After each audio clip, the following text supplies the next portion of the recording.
একটা football stadium বানাতে কত টাকা লাগে, আর সেই স্টেডিয়ামটা যদি মাটিতে না বসিয়ে ৩৫০ মিটার উপরে আকাশে ঝুলিয়ে দিতে হয়, তখন সৌদি আরব ২০৩৪ বিশ্বকাপের জন্য ঠিক এই পাগলামিটাই করছে।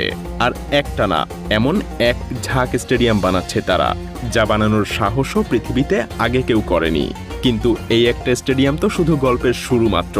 ২০৩৪ সালে ফিফা বিশ্বকাপের জন্য সৌদি আরব বানাচ্ছে এক ঝাঁক স্টেডিয়াম, আর পুরোটার পেছনে ঢেলে দিচ্ছে $২০ বিলিয়ন বেশি।